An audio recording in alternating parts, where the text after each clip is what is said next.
trying to get into it? You know, I got a series on my YouTube channel called Kids with Guns, and I'm like 3 episodes in where like I'm really doing whole hour and a half episodes talking about my whole life story.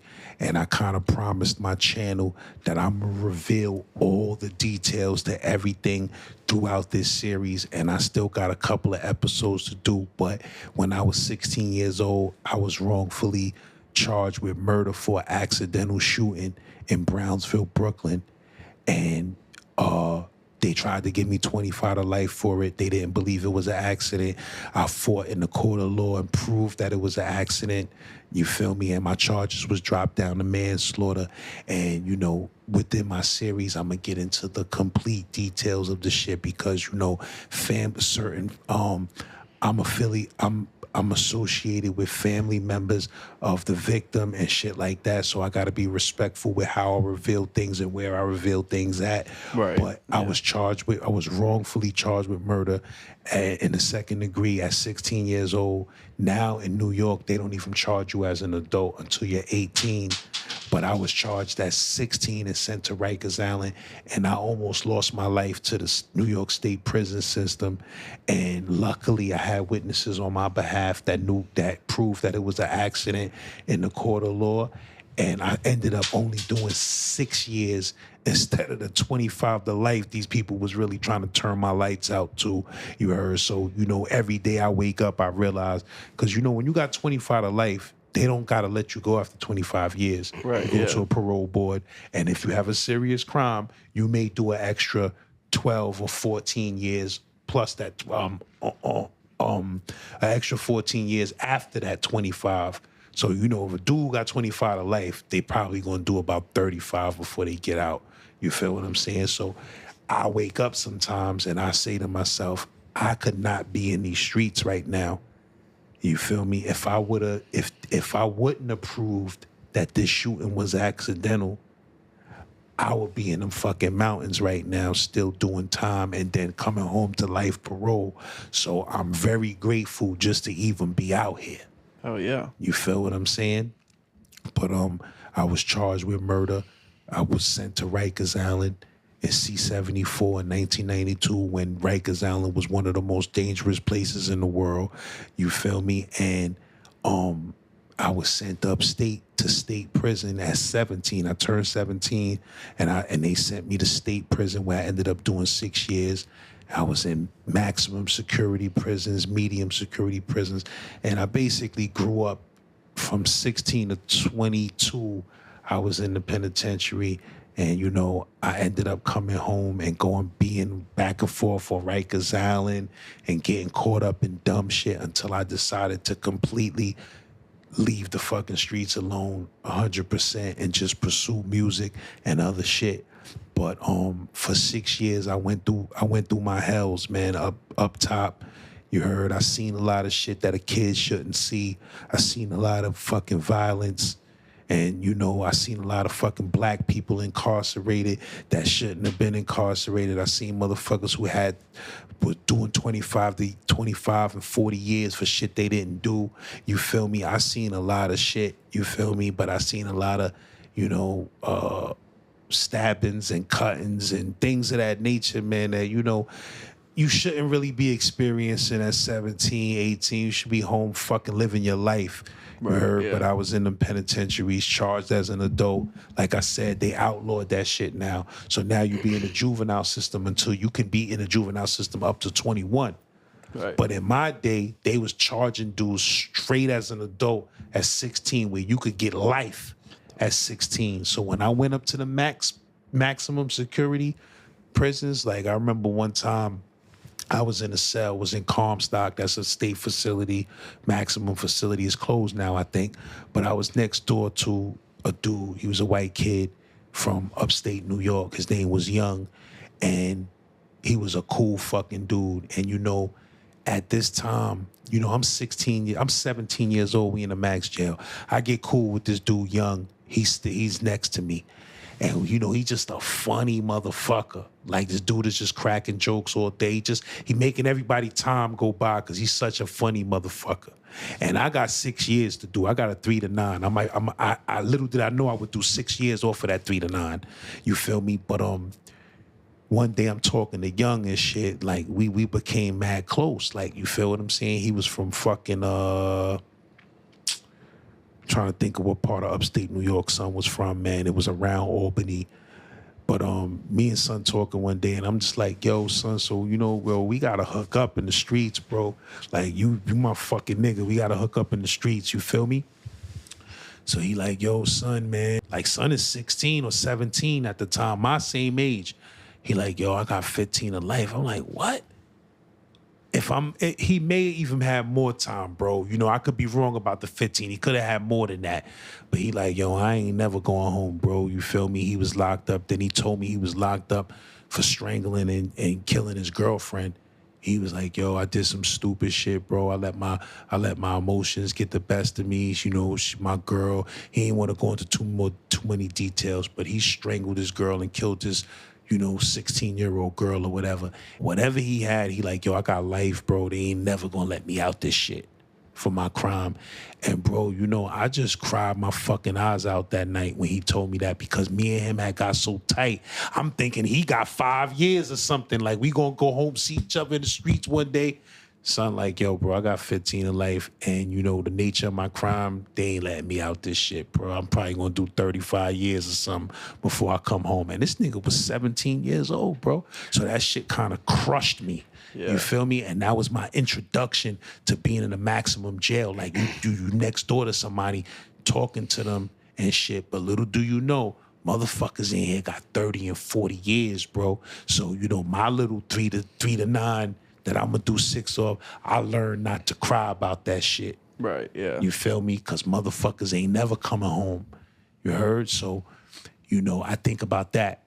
It was kids, teenagers, that they was turning them niggas lights out, bro, with life, 40 years, 50 years, you heard, in New York State. Now that shit is different. But I grew up in the era where they was turning niggas lights out at 16 years old. Yeah, that's wild. Period. You feel me? You know, I actually heard something even crazier than that. There was this girl, this 13-year-old girl. She got convicted of charged as an adult, convicted and sentenced to life. And I thought it was crazy, and it just kind of reminded me of that. But this girl, I guess, like, somehow trapped her whole entire family, like, in the house, and like literally killed her entire family. And it's just such a messed up situation. Like, I'm not a judge. I don't know what should happen or shouldn't happen, but to me it was just crazy that like a 13-year-old girl is like get charged as an adult and going to jail for life. Yeah, shit, wow, bro. This girl's like not even out of middle school yet, and her life's pretty much over. You know what I mean? Shit, I got a 13-year-old daughter right now. You feel what I'm saying? So I can imagine my 13-year-old daughter don't know shit. Right, exactly. You feel what That's I'm what I'm saying. She don't know shit. Imagine her think about what you were doing at 13. Even 16, bro. When I caught my case, I look back at this, you know, when you're 16, you think you grown. Yeah. I look back at that shit, I was like, nigga, I was a fucking child. I didn't know nothing at 16 years old. And I got a 17-year-old daughter. So I'm like, imagine my 17-year-old daughter being on Rikers Island facing 25 to life. That shit is insane, my nigga. Because my 17-year-old daughter is into anime and fucking, you heard, My Hero Academia and shit, all of that shit like that. Yeah. So she not even thinking about a street, a crime. That shit is environment, bro. I grew up in a fucked up neighborhood that was redlined by the government, that was extremely poor, that was 75% on public assistance. You feel what I'm saying? And like I said, redlined, forgot about, cut off from the rest of fucking New York. You heard, to this day, you go to my old hood, it's the worst part of New York City. Somebody gets shot and killed there every fucking day. You feel me? It ain't like the other parts of New York City where crime is down. Crime is down everywhere except for my hood. and a couple of hoods in the Bronx. You feel me? And maybe Jamaica, Queens. But in my hood, this shit is crazy. You feel what I'm saying? And I grew up in a hood that was just cut off from the rest of fucking New York. And it's like a world within a world. You feel me? It's Brooklyn to the fifth power. We hear how tough Brooklyn is, but my hood, Brownsville, a lot of Brooklyn motherfuckers don't come to Brownsville. You Right. feel what I'm saying? Yeah. So I grew up seeing a lot of stupid shit, looking up to a lot of fucking shit that I shouldn't have been looking up to. But when you grow up in these environments, this is what happens. You feel me? So it's like, it's a damn shame, but you had dudes that was 16 like me. I'm a fucking child, but I'm running around with a Mac 11 and a Tech 9 in the middle of a fucking concrete jungle. You heard, where niggas is getting knocked down each and every day, and I ended up in the penitentiary quick. You feel what I'm saying? Because it's not a game in these fucking streets. They should eat you up and spit you out, nigga. And Yep. some people die quickly. I know a lot of motherfuckers that I grew up with that they ain't reached 16. You heard? They got murdered in these streets. Oh yeah. Straight up. You feel me? So it's like, yo, man, when you come from my hood, Brownsville, Brooklyn, even to be alive at my age, you won in life. Because niggas Yeah. be out of here, bro. 17. I know motherfuckers that ain't. I know one of my mans got killed on his 15th birthday. You feel what I'm saying? Shot like 7, 8 times. You feel what I'm saying? Wrong person. They was looking for the wrong person, and they hit him 7, 8 times. You feel me? He was 15 fucking years old. You heard? I think about shit like that now that I'm a grown man, and I'm like, you know, none of that shit is cool, bro. It's fucking dysfunction. Yep. You feel me? It's dysfunction, and it's shit that needs to be cured in my community. You feel what I'm saying? Like, not, you know, glorified, but fucking cured. Yeah. You feel me? So, and Buffalo is the same fucking way. I see Buffalo Yeah. on the news all day. Fucking violence and drugs and killings and all of that shit. That shit is everywhere in this United States. You feel what I'm saying? Yep. But all of these places got terrible fucking hoods. You feel me? And it just produces crime and shit because motherfuckers is desperate. When you desperate, you do crime. Yeah, exactly. You feel Yeah. me? I actually do kind of have like a couple questions about where you grew up. So, Brownsville, like I've never been there. It's my first time being in New York City. But like, there's some pretty like famous people that came from Brownsville. Did you happen to like grow up with anybody that's like notable over I there? mean, Like, shout out to the bro Shannon Briggs, 2-time world heavyweight champion. That's my guy. You feel what I'm saying? I didn't necessarily grow up with a lot of these dudes, but we all come from the same community. And Right, Brownsville is the type of place that when you know somebody else is from Brownsville, y'all family. Like Right. now that we made it out the streets, I could be anywhere. If a motherfucker say, yo, you from Brownsville? We family. Yeah. Because we grow up different. You know, it may be more, but you know, if it's at least 18 housing projects in a row. Okay. You feel me? Like 18 housing projects in a row. Some of the most notorious projects in the history of Brooklyn. You feel me? It's a crazy community. I grew up in the crack era Yeah. when 14 and 15-year-olds was becoming fucking rich. Yeah. You feel what I'm saying? And, Yeah. and militarizing their hoods for this money. Right. So I grew up in a different era. If you look up 9192 New York crime stats, it's almost comical how crazy the city was in these times. So I grew up in the crack era in Brownsville, Brooklyn, which was completely different. Motherfuckers was getting murdered every day. You feel what I'm saying? Now, you know, it still goes down. But in the crack era, it was out of control. You Right, feel what I'm yeah. saying? So imagine 18 housing projects in a row while a new drug is out that's getting people rich. And at the same time, destroying motherfuckers. Right. Destroying families.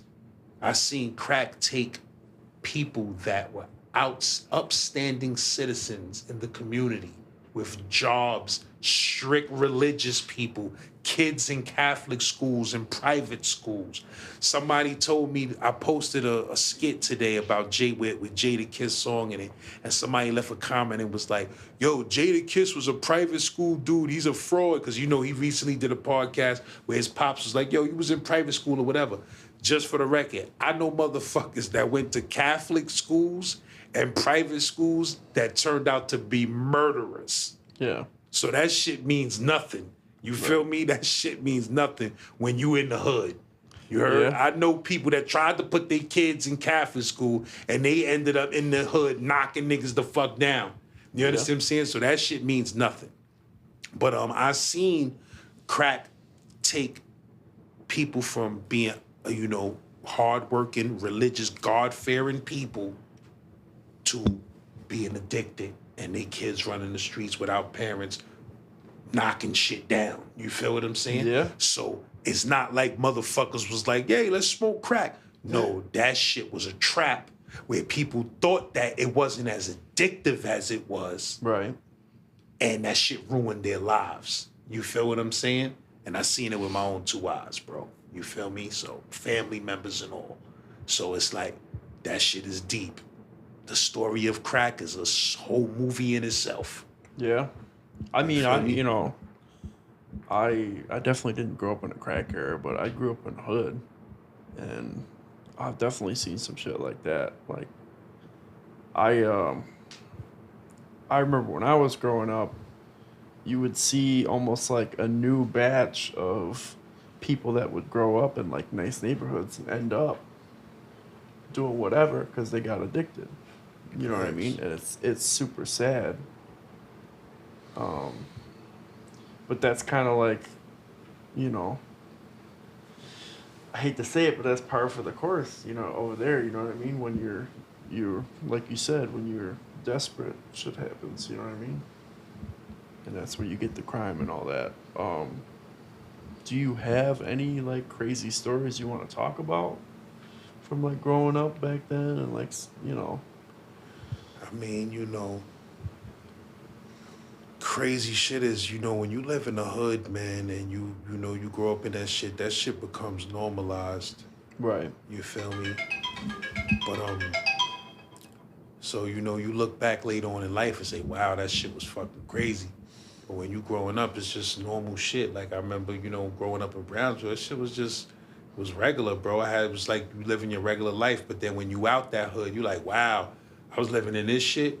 Like I always think back to this one particular time, right, where in the summertime and shit, we would go to the store and shit. It was a store that was a few blocks away from, where we used to hang out in the projects or whatever, across the street from the projects. But you had to walk through 2-3 blocks of the projects to get to that store.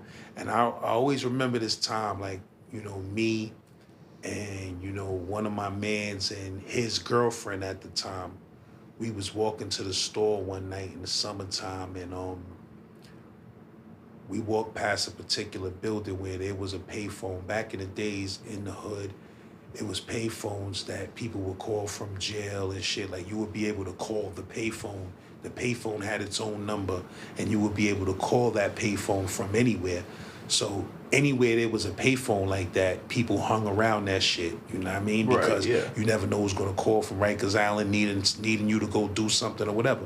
So this one particular building in my projects, it had a payphone by it. So that's where a lot of motherfuckers hung out at and shit. And one day we was walking to the store and shit, and somebody was standing by the payphone and he was arguing with somebody that was in the streets, parked in a car. And, they shooting shit back and forth like, fuck you talking about, nigga, fuck whatever, they talking to each other or whatever. And me and my man and his girl, we walk into the store, and motherfucker just, the bro just pulled out a gun. And he like, what the fuck you talking to? And the dude is in the car. He walks up to the car and just starts shooting the car. Boom, boom, boom, boom, boom, boom, boom, boom, boom. And shots just start flying everywhere. And me, my man, and his girl, we start running to the store, and we're fucking laughing our heads off. Like, you know what I mean? We laughing like, oh shit. And bullets is whizzing past our head. And somebody probably got murdered. You feel me? Yeah. But I look back at that time and I say, what the fuck was wrong with us? We was 15, 16, motherfuckers getting killed, bullets flying, and we running laughing like this shit is a joke in a game. You feel what I'm saying? When really this shit is out of control out here, my bro. And we need healing and we need some fucking help out here with this violence and these drugs and shit. But at 15, 16 years old, it was fun. It was fun to duck some bullets, get to the store, come back and tell people, yo, somebody just got murdered up the block. You feel what I'm saying? Mm-hmm. So this was the fucking dysfunction and mental illness that, you know, and mixed with trauma and PTSD and everything else that we was living in the hood and we didn't even realize that shit, bro. Right. At 14, 15, 16 years old, this was normal shit to us. You heard ducking some bullets while we going to the store. Motherfucker might be dead on the block. You heard motherfucker might be on the run for a murder.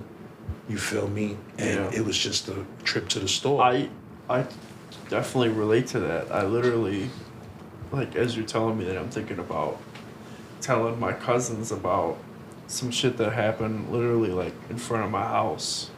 It was like, you know, a drive-by and what happened, and somebody ended up getting killed. And I remember being a kid going to tell my cousins, like, yo, you won't believe this shit, like, you know. And they're like horrified, like, if that shit happened to them in their neighborhood, they would have freaked the fuck out. But it was so normal that you don't even, like, realize, like, how dysfunctional it is. Facts. And you sit back, like, you know, I have those moments where I sit back and I think about my childhood and the shit I've seen. It's like...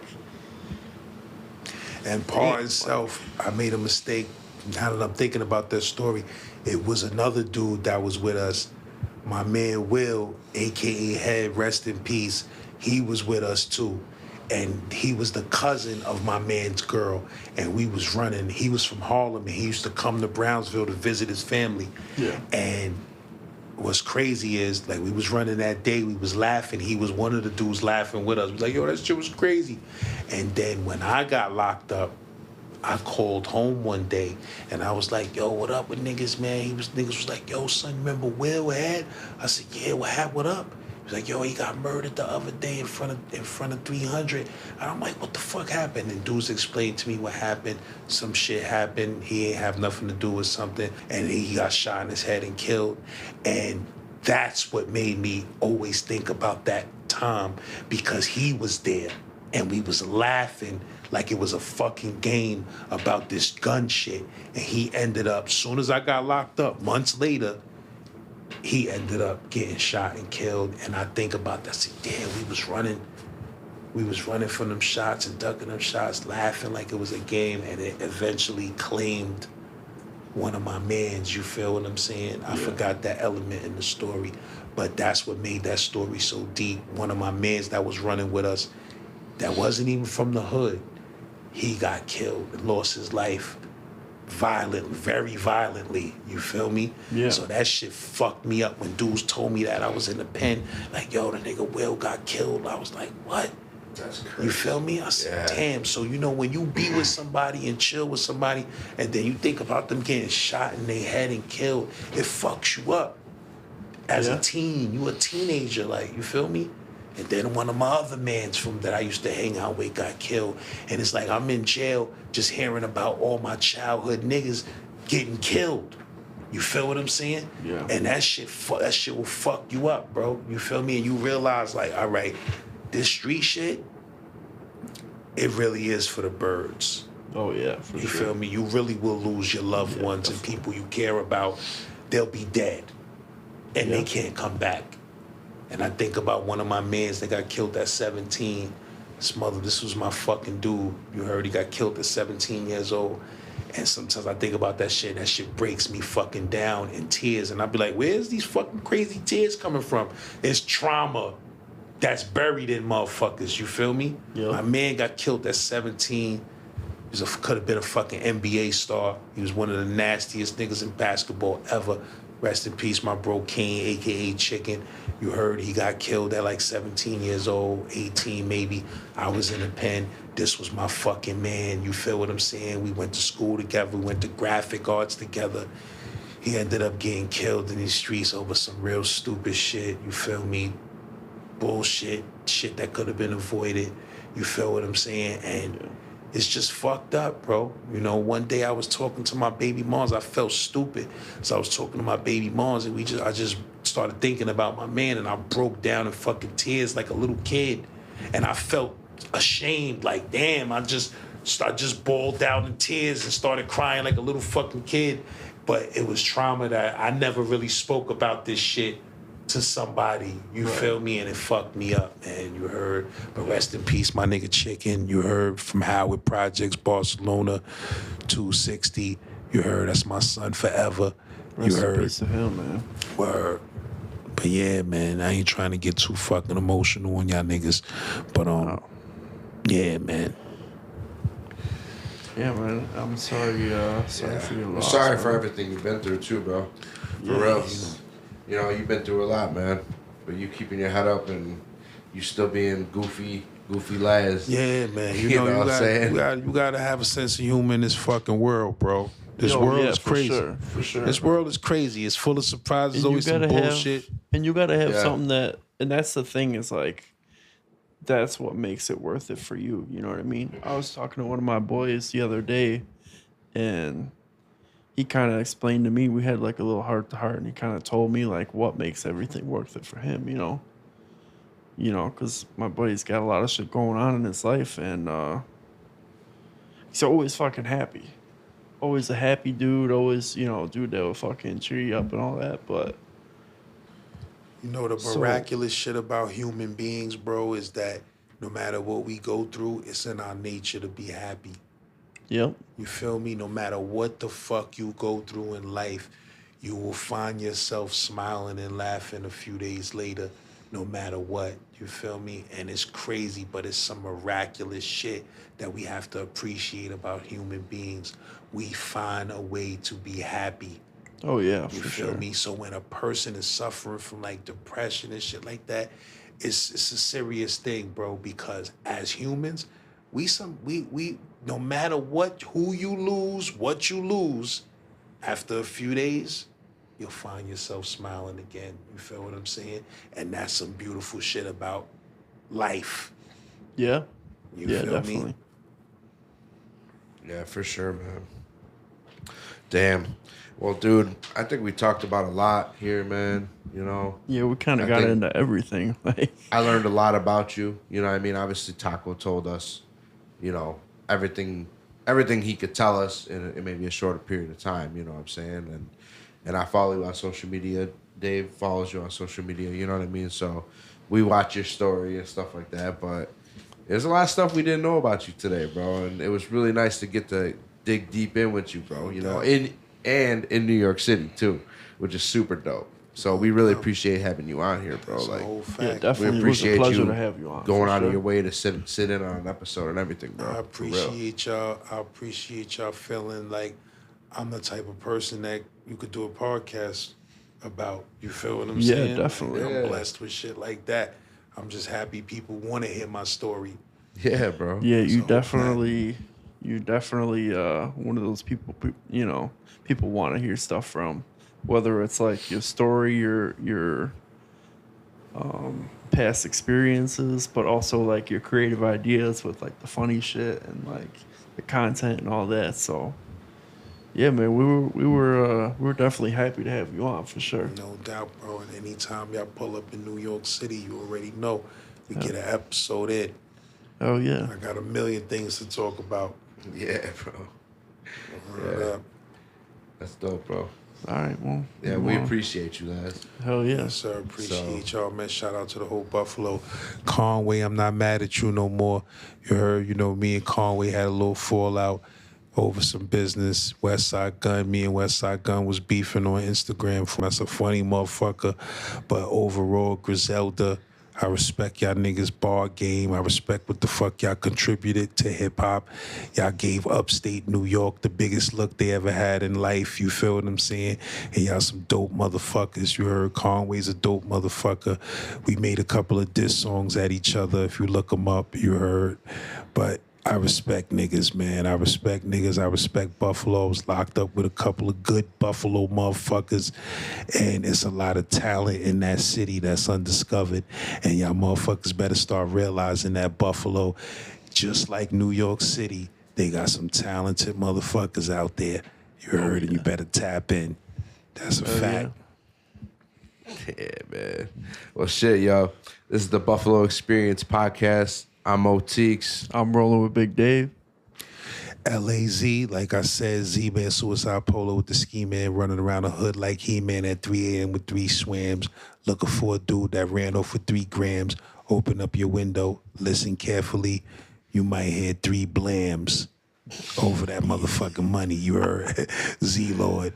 Shout out to my bro King Taco, the next R&B superstar. You heard?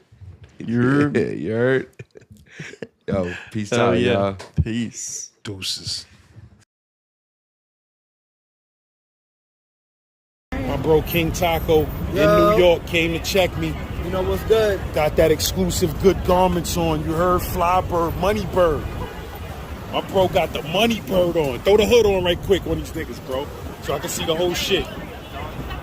My bro got that money bird. Big money, big New York. Big NYC, you heard? Big birds on deck, nigga. Sesame Street out this bitch. You heard? Come on now. Don't play with us. Don't play with us. You know what's going on? King Taco. We in NYC right now. You know, we taking over. You know what's up?